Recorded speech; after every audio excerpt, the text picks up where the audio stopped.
मेरी खाला ने मुझे शहर बुला लिया कि यहाँ आकर पढ़ाई मुकम्मल कर लूं। मैं खालू के घर रहने लगा, लेकिन मुझे रात को ऐसा लगता कि कोई मेरे साथ सो रहा है, लेकिन मैं ख्वाब समझकर भूल जाता। एक रात मुझे होश आई तो मेरी रूह लर्ज गई। जब खाला को, मैं शुरू से ही नींद का बड़ा पक्का था, एक बार सो जाता तो उसके बाद शोर शराबा होता या डोल बजता।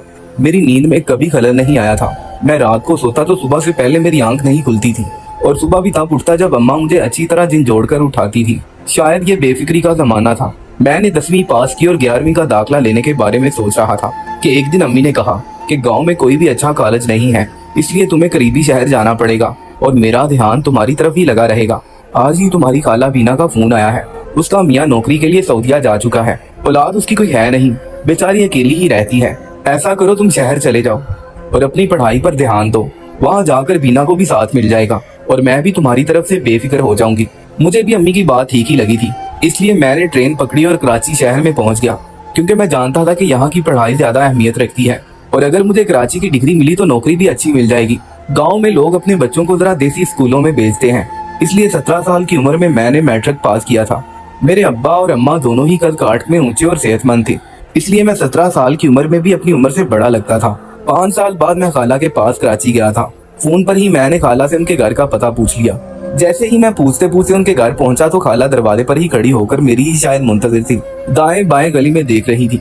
मैंने टैक्सी उनके घर के पास रुकवाई और सामान पकड़े नीचे उतरा। मुझे देखकर वो थोड़ा सा घबरा कर पीछे हटी और कहने लगी, कौन हो तुम?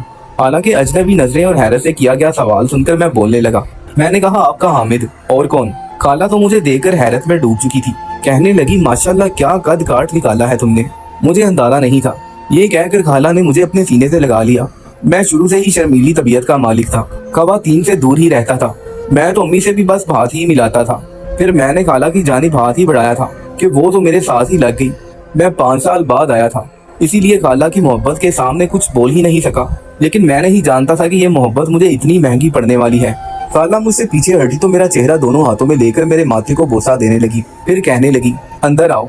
मैंने अपने हाथ से अपनी पेशानी को 4 दफा साफ किया। मुझे इन चीजों से बड़ी घिन आती थी, न जाने क्यों, लेकिन बचपन से ही मैं जरा खवातीन और उन लड़कियों से दूर ही रहता था। मुझे अपनी मुखालिफ जिन्स में जरा भी दिलचस्पी न थी। मेरा मकसद अच्छी तालीम हासिल करना और अच्छी जॉब करना था, और इसी की तकमील के लिए मैं गाँव से शहर आया था। मेरी खाला ने खाने का बहुत अच्छा एहतमाम किया हुआ था। मैंने खाना खाया तो सोने के लिए अपने कमरे में जाने लगा। खाला कहने लगी, मैंने तो खूब सारी बातें करनी है तुमसे, तुम क्या इतनी जल्दी सोने की बातें कर रहे हो? मैंने कहा, खाला मैं इतना लंबा सफर करके आया हूँ, बातें हम कल कर लेंगे। फिर मुझे कल सुबह ही कॉलेज में अपने दाखिले के लिए भी जाना है, इसीलिए मेरी तरफ से तो शब बखैर। मैं शाम को ही पहुंचा था और खाना खाने के बाद मेरी आंखों में नींद उतरने लगी थी। अपनी खाला का मायूस चेहरा देखकर मैंने अपनी प्यारी नींद को ही तरजीह दी। खाला ने मुझे कमरे की तरफ इशारा करके कहा कि तुम यहाँ सो जाओ। मैं खामोशी से जाकर सो गया। रात को सोया, सुबह ही उठा, वो भी खाला के झिंझोड़ने पर। एक बार वो कहने लगी, हामिद उठ जाओ, तुमने कॉलेज जाना है। हामिद उठ जाओ, तुमने कॉलेज जाना है अपने दाखिले के लिए। एक आवाज मेरे कान में पड़ी तो हड़बड़ा कर उठ बैठा। घड़ी देखी तो 7 का वक्त था। जल्दी जल्दी तैयार हुआ, नाश्ता करके खाला के घर के करीबी कॉलेज में ही दाखिले के लिए अप्लाई किया। मैं बहुत अच्छे नंबरों से पास हुआ था, इसलिए मुझे कॉलेज में भी दाखिला मिल गया। मैंने पढ़ाई का बाकायदा आगाज भी कर दिया। इसके बाद मेरे साथ कुछ अजीबो गरीब से वाकयात होने लगे। घर आता तो खाला मेरे लिए खाना तैयार रखती। एक रात मैं खाना खाने बैठा तो वो मेरे बराबर में बैठ गई। मेरी जान उस वक्त निकली जब खाला ने अपना हाथ मेरे घुटने से जरा ऊपर रखा तो मैं तो उछल पड़ा। बोला, ये क्या हरकत है? चूकने पर खाला ने फौरन से पीछे कर लिया। कहने लगी, तुम्हें क्या हुआ है? मैंने नफी में सर हिला दिया और मेरा चेहरा देखने लगी। कहने लगी, तुम तो बिल्कुल भाई साहब जैसे निकले हो। ये कहकर उन्होंने ठंडी आह भरी, फिर मेरे कंधे को सहलाने लगी। मुझे वैसे ही इन चीजों से सख्त चिढ़ थी, ना जाने क्यों, लेकिन उस दिन मैं दोपहर का खाना ठीक से खा नहीं पाया था। मगर मैंने सोचा कि खाला है, लेकिन मेरी परेशानी में उस वक्त इजाफा हुआ जब ये सिलसिला जारी होने लगा। एक बार मैं रात को सो रहा था, मुझे लगा जैसे कोई मेरे चेहरे पर अपना हाथ फेर रहा हो। मैं इतनी गहरी नींद में था कि मुझे लगा शायद ये मेरा कोई वहम है, लेकिन जब सुबह मेरी आंख खुली तो अपना बेड देखकर मेरा खून खोल उठा, क्योंकि मेरे बेड की दूसरी जानिब चादर कुछ बिखरी सी थी। बहरहाल मैं बुझे दिल के साथ तैयार होकर जैसे ही कमरे से बाहर आया, कमरे से बाहर खाला टेबल पर नाश्ता लगा रही थी। 7 बजे का वक्त था और मेरी खाला यूं थी जैसे नहाकर आई हो। उनके बाल बिल्कुल भीगे हुए थे, बल्कि बालों से पानी टपक रहा था। मौसम भी सरमा का था। पहले तो मुझे बहुत हैरत हुई कि उन्हें क्या जरूरत पड़ी है सुबह ही सुबह नहाने की, वो भी इतनी सर्दी में। कोई बात थी जिसने मुझे चूकने पर मजबूर कर दिया। मेरी तरफ देखकर मुस्कुराए जा रही थी। मैं नाश्ता करने के लिए बैठा तो चाय मेरे सामने रख दी। मेरी खाला ने मुझे बुला लिया। मैंने 1-2 बिस्किट चाय के साथ खाए और फिर चाय पीने लगा तो खाला कहने लगी, मुझे नहीं पता था तुम सोते हुए इतने प्यारे लगते हो। ये सुनना था कि चाय सीधी जाकर मेरे हलक में बसी और मैं बुरी तरह खांसने लगा। वो जल्दी से मेरे पास आ गई, मेरी कमर पर धीरे धीरे हाथ फेरकर से हिलाने लगी। मैं फौरन से खड़ा हो गया। मैंने अपना बैग उठाया और घर से बाहर निकल गया। मुझे याद आने लगा कि जिसे मैं अपना गुमान या खौफ समझ रहा था वो शायद मेरा ख्वाब नहीं था। मैंने खुद को झटकना चाहा, लेकिन शायद वो सुबह मुझे स्कूल के लिए जगाने आई हो, तब उन्होंने मुझे देखा हो, इसीलिए ऐसा कह दिया हो। ऐसे कैसे हो सकता है? वो मेरी खाला है, मेरी माँ की सगी बहन, मेरी माँ जैसी है। मुझे अपनी हालत के बारे में ऐसा नहीं सोचना चाहिए। जब मैं घर आता तो खाला मेरे साथ बैठ जाती, कहती मुझसे बातें करो। मैं पूरा दिन घर में बोर हो जाती हूँ। अगर मैं उनके साथ बैठ जाता तो वो बहाने बहाने से मेरा कंधा सहलाने लगती, तो कभी मेरी कमर पर हाथ फेरने लगती। मुझे ये चीजें जितनी बुरी लगती थी उतनी ही मेरी खाला ये हरकतें मेरे साथ करती थी। उसका हल मैंने ये निकाला कि मैं कॉलेज से आते ही छोटे बच्चों को ट्यूशन पढ़ाने के लिए चला जाता और फिर शाम को ही वापस लौटता। मेरी कोशिश होती कि ज्यादा से ज्यादा वक्त घर से बाहर गुजारूं। उन्हीं दिनों मेरी मुबशरा से दोस्ती हो गई। जहाँ मैं पढ़ाने जाता था वो उनकी बड़ी बहन थी, 9th क्लास में पढ़ती थी और मैं उसके छोटे बहन भाइयों को पढ़ाता था जो कि 5वीं-6ठी जमात के तालिबे इल्म थे। लेकिन जब उसे किसी चीज में मुश्किल पेश आती तो मैं उसे भी समझा देता। वो काफी बातूनी किस्म की लड़की थी। वो बहुत खूबसूरत और प्यारी थी। मैं ऐसा लड़का तो नहीं था, लेकिन ना जाने क्यों वो मुझे बहुत अच्छी लगने लगी थी। इसलिए हमने फोन नंबर्स का तबादला भी कर लिया था। लेकिन हम लोग बातचीत कभी कभी ही करते थे। हमारी ज्यादा बातें मोबाइल पर ही होती थी। मोबाइल पर मेरे दोस्तों की भी कॉल आती थी। फिर हम लोग पढ़ाई में भी एक दूसरे की मदद मोबाइल से ही करते थे। मोबाइल तो हर एक की जरूरत बन चुका था। लेकिन एक दिन मेरी खाला ने मुझे उससे बात करते हुए देख लिया और मेरा मोबाइल लेकर अपने कमरे में चली गई। मैंने कहा, खाला प्लीज मेरा मोबाइल मुझे वापस करें। लेकिन वो मेरा मोबाइल लिए अपने कमरे में चली गई थी। मजबूरन मुझे उनके कमरे में जाना पड़ा। कहने लगी, मैं हरगिज तुम्हारा ये मोबाइल नहीं दूंगी, बस बहुत हो चुका। खाला कहने लगी कि मेरे अब्बा को फोन करेंगी, उन्हें कहेंगी कि हामिद पढ़ने की बजाय न जाने किन चक्रों में पड़ गया है, लड़कियों से बातें करता है। मैंने कहा, आपको अम्मी अब्बू को जो कहना है कहती रहे, लेकिन मेरा मोबाइल वापस करें, मुझे अपने दोस्तों से बात करनी होती है। ये कहते हुए मैंने उनका हाथ पकड़ा और उनके हाथ से अपना मोबाइल छीनकर कमरे से बाहर निकल गया। अपनी खाला की हरकतों की वजह से मैं आजिज आ चुका था। मेरा दिल चाहा था कि या तो किसी हॉस्टल में दाखिला ले लेता हूँ या फिर वापस गाँव ही चला जाता हूँ। ये सोचते सोचते मेरी आंख लग गई। मैं इतनी गहरी नींद में था कि मैंने आज तक नहीं देखा था कि कौन मेरे साथ रात भर मेरे चेहरे और गर्दन पर हाथ फेरता रहता है। सुबह जब मेरी आंख खुली तो मैंने यूनिफॉर्म पहना। जैसे ही मैं कमरे से बाहर निकला मेरी खाला बड़े ही अच्छे मूड में थी। फिर आज भी उनके बाल गीले देखकर मुझे अजीब सा महसूस होने लगा। मुझे ये लगने लगा कि न जाने रात को मेरे साथ क्या करती है, क्योंकि मेरी शर्ट के ऊपर के 2 बटन भी खुले होते थे। मेरा दिल तब से ही बेचैन था। आज फिर खाला मुझे देखकर मुस्कुराई, लेकिन मेरा दिल धक से रह गया। मैं नाश्ता किए बिना ही घर से जाने लगा तो कहने लगी, हामिद नाश्ता तो करो। ठीक है, मैं तुम्हें कुछ नहीं कहती। मैं रात को गुस्से में थी, मैं दोबारा मोबाइल नहीं छीनूंगी।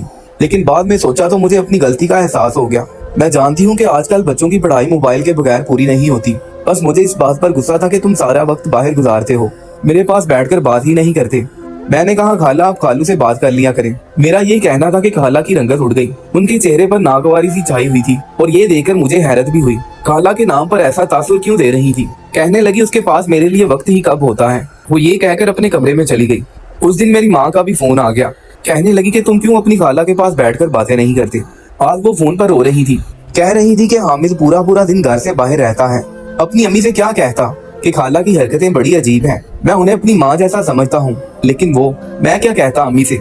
ये तो मुझे उनके बारे में शक होने लगा था। मैं जानता था कि मेरी वालदा शायद मुझे ही झूठा समझती, इसीलिए मेरा दिमाग चकरा कर रह गया जब मेरी वालदा ने मुझे एक ऐसी बात बताई जो मैं सोच भी नहीं सकता था। कहने लगी, तुम्हारी खाला के हम पर बहुत एहसान है। वो मेरी सगी बहन नहीं है, लेकिन फिर भी जब उसके हालात अच्छे थे और तुम्हारे अब्बा की नौकरी नहीं थी, उसने हमारी बड़ी माली मदद की है। ये सुनना था कि मेरा मोबाइल गिरते गिरते बचा। मैंने कहा, इस बात का मतलब है अम्मी, खाला आपकी सगी बहन नहीं है। वो कहने लगी, नहीं, तुम्हारी खाला मेरे चचा दाद है, लेकिन चच्ची खाला के बचपन में ही इंतकाल कर गई थी, इसलिए खाला छोटी थी और हमारे घर में रह रही थी। ये सब सुनकर मेरा दिमाग खराब होने लगा। यानी कि मैं अपनी मुंह बोली खाला के साथ रह रहा था। रात को वो न जाने मेरे साथ क्या करती थी। वो मेरी सगी खाला नहीं थी, ना ही मेरी माँ की सगी बहन। अब तो मुझे उनके किरदार पर शक होने लगा था। मैंने आज तक उसे उसके शोहर से बात करते नहीं देखा था, बल्कि शोहर के नाम पर तो उसके चेहरे के तासुरात ही बिगड़ने लगते थे। और जिस तरह आज मुझे ये लगा था कि मेरे साथ कुछ नाजेबा सी हरकतें हुई हैं। सुबह मेरी वही मुंह बोली खाला नहाई धोई नजर आती। मैंने अम्मी का फोन बंद कर दिया। मजीद कुछ सुनने की मुझ में ताब ना थी। रात को मुझे बेचैनी से नींद नहीं आ रही थी। ऐसा पहली बार हुआ था, वरना तो मैं लेटते ही फौरन सो जाता था। मैं रात भर करवट बदलता रह गया, मगर मुझे नींद नहीं आई। न जाने रात का कौन सा पहर था जब मेरे कमरे का दरवाजा खुला और मेरा दिल धक से रह गया। मैंने फौरन से अपनी आंखें बंद कर ली। मेरे कमरे में कोई दाखिल हुआ था, क्योंकि मुझे लगा था कि मेरे कमरे का दरवाजा खुला है और बंद भी हुआ है। इसके बाद मुझे लगा कि जैसे कोई मेरे बराबर में लेट गया है। इस एहसास ने तो मुझे जीते जी मार डाला। मैंने जैसे ही अपनी आंखें खोली तो मेरी खाला मेरे बराबर में लेटी थी। मैं उठकर बैठा, वो कुछ बौखला सी गई। शायद उन्हें उम्मीद नहीं थी कि मैं ये उठकर बैठ जाऊंगा। मैंने कहा, आप मेरे कमरे में क्या कर रही हैं? कहने लगी, मुझे डर लग रहा था अपने कमरे में, बड़ा खौफ आता है मुझे तन्हाई में। मैंने कहा, इसका मतलब ये तो नहीं कि आप मेरे कमरे में आ जाए और मेरे बराबर में आके लेट जाएं। मैं उठकर खड़ा हो गया। मैंने कहा, पहले भी मेरे कमरे में आती रही हैं। मुझे अफसोस से कहना पड़ रहा है कि जो कुछ आप मेरे साथ करती रही हैं वो मैं जानता हूँ। ये सुनना था कि वो बुखलाई और फौरन खड़ी हो गई। इसके बाद उन्होंने जो बात मुझसे कही वो मैं कभी सोच भी नहीं सकता था। कहने लगी, तुम मुझे बहुत अच्छे लगते हो और मैं तुम्हारी सगी खाला भी नहीं हूँ। ऐसा करो तुम मेरे साथ। अभी उन्होंने ये बात पूरी भी नहीं की थी कि मैंने फौरन उन्हें चुप करवा दिया। मैंने कहा, बस एक लफ्ज भी इससे ज्यादा नहीं। आपको शर्म नहीं आती? मैं कमरे से बाहर निकल गया और फौरन से छत पर चला गया। मुझे इस औरत पर बिल्कुल भी भरोसा नहीं था। न जाने वो नींद में मेरे साथ क्या करती थी। मैं उसे अपनी माँ का दर्जा देता रहा, ये समझता रहा कि वो मेरी सगी खाला है। मुझे सर्दी के मौसम से घुटन का एहसास हो रहा था। मेरा दिल चाहा बस जल्दी से सुबह हो जाए और मैं यहाँ से चला जाऊँ। मैं अभी ये सोच रहा था जब मेरी खाला सहन में आई। फिर उन्होंने धीरे से मेन गेट खोला।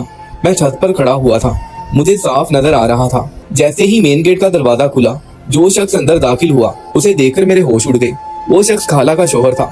मैं हैरान रह गया कि अगर ये कराची में था तो फिर खाला ने झूठ क्यों बोला कि वो सऊदीया में है। वो शख्स गुस्से से अंदर दाखिल हुआ। खाला से कहने लगा कि तुमसे एक काम ना हो सका। जानती हो ना तुम्हारा हामी से निकाह होना कितना जरूरी है। वो कहने लगी कि मैंने उसे कहा था, लेकिन वो घर से चला गया। मैं क्या कर सकती हूँ? मैं तो ये सब सुनकर दंग रह गया था। ये कैसा शोहर था मेरी खाला का जो उससे इस तरह की बात कर रहा था। तो वो कहने लगा, फोन करो उसे और वापस बुलाओ और हर हाल में चंद दिनों में उसे निकाह करो, नहीं तो उस पर बदकारी का झूठा इल्जाम लगा दो। कुछ भी करो लेकिन कहीं से भी उसे वापस लाओ। ये कहकर वो शख्स खाला के कमरे में चला गया और मेरी खाला मेरे कमरे में चली गई। जिस घर में मैं रहता था वहाँ पर बस 2 ही कमरे थे। कुछ देर मैं सब सोच कर परेशान होता रहा कि ये सब क्या माजरा है। खाला का शोहर तो सऊदीया नहीं था, ये सब क्या हो रहा था? फिर उन्होंने झूठ क्यों बोला? और उनका शोहर किस किस्म का मर्द था जो खुद अपनी बीवी की शादी मुझसे करवाना चाहता था? मैंने छत पर नजर दौड़ाई। एक छोटा सा स्टोर छत पर बना हुआ था। मैंने उसका दरवाजा खोला और वहाँ रखी टूटी फूटी चारपाई पर लेट गया। जैसे तैसे मुझे रात तो गुजारनी ही थी, जाने कब और कैसी, लेकिन मुझे नींद आने लगी और मैं नींद की वादियों में खो गया। सुबह की रोशनी और चिड़ियों की आवाजों से मेरी आंख खुली और मैं ये सोच ही रहा था कि खाला और उसके शोहर के उठने से पहले घर से निकल जाऊंगा। जैसे ही मैं सीढ़ियों से उतरा, उसी वक्त खाला के कमरे का दरवाजा खुला था। खाला का शोहर मुझे देख चुका था। इससे पहले कि मैं मेन गेट की तरफ जाता, उसने मुझे पकड़ लिया। कहने लगा, तुम ऐसे नहीं जा सकते। मैंने कहा, किस किस्म के इंसान हैं आप? होश में हैं कि क्या कह रहे हैं? मेरी एक बात कान खोल कर सुन ले। मैं किसी कीमत भी खाला से शादी नहीं करूंगा। मेरा बुलंद लहजा सुनकर खाला भी बाहर आ गई। मुझे देखकर हैरान तो वो भी हो गई थी। उनका शोहर कहने लगा, ये छत पर जाकर छुप गया था, शुक्र करो कि कहीं भागा नहीं, वरना हमारे हाथ से ये चांस भी चला जाता। कहने लगा, इसे अभी कमरे में बंद कर देता हूँ और निकाह की तैयारी करता हूँ। ये सुनकर मेरे होश उड़ गए। मैंने कहा, मेरा निकाह जबरदस्ती नहीं कर सकती। मेरा ये कहना था कि मेरी खाला हाथ जोड़कर मेरे सामने रोने लगी कि खुदा के लिए इनकार मत करो, तुम्हारी वजह से मेरा घर बच जाएगा। मैंने कहा, आपका दिमाग तो ठीक है, आप मुझसे उम्र में कितनी बड़ी हैं, आपको शर्म आनी चाहिए और आप तो पहले से ही शादीशुदा हैं। इस तरह हमारा निकाह नहीं हो सकता। और दूसरा यही कि क्या ये आपका शोहर है? इतना बेगैरत इंसान है ये सुनना था कि खाला का शोहर मुझे घूरने लगा। खाला कहने लगी कि असल में तुम्हारे खालू के साथ मेरे आए दिन झगड़े होने लगे थे, क्योंकि हमारे घर कोई औलाद ना थी और मैं अपनी औलाद के लिए इलाज करवाना चाहती थी, लेकिन ये मानते नहीं थे। इसलिए हमारे झगड़े खतरनाक हद तक बढ़ गए और एक दिन इन्होंने मुझे तलाक दे दी। लेकिन हमने ये बात किसी को नहीं बताई। इन्हें जब अपनी गलती का एहसास हुआ तो तलाक हो चुकी थी, लेकिन हम लोग गुनाह की जिंदगी नहीं जीना चाहते थे। इसीलिए मुझे तुम्हारा ख्याल आया कि तुम छोटे हो, मेरी बातों में आ जाओगे और फिर तुम्हें डरा धमका कर मैं तुमसे निकाह कर लूंगी और इस तरह से हमारा हलाला हो जाएगा। मैं उसकी बात सुनकर शिश्तर रह गया। भला ये कौन सा तरीका था? मैंने कहा कि मुझे फिर भी ये निकाह नहीं करना। मेरी खाला कहने लगी कि ये बस नकली निकाह होगा। मैंने कहा, मैं कैसे मान लूं? आप तो बिना निकाह के ना जाने मेरे साथ क्या क्या करती रहती हैं। कहने लगी, वो मैं नहीं बल्कि तुम्हारे खालू थे। मैं तो बस तुम्हें शक में डालना चाहती थी ताकि तुम्हें ये लगे कि शायद मैं तुम्हारे साथ गुनाह कर रही हूँ और फिर मैं तुम्हें धमका कर तुमसे निकाह करती। लेकिन अब तो तुम सच जान गए हो ना। मैं निकाह के लिए तैयार हो गया क्योंकि ये वाकई सिर्फ लफ्ज ही थे। आधे घंटे की कार्रवाई थी और पहले निकाह हुआ और फिर तलाक हो गई। कालू कहने लगे कि अगर तुम चाहो तो हॉस्टल में जाकर रह सकते हो। मैंने अपना सामान उठाया और हॉस्टल चला गया, लेकिन मुझे फिर भी अफसोस था, ऐसा कदम उठाया ही क्यों जाता है जिसके बाद पछतावा हो।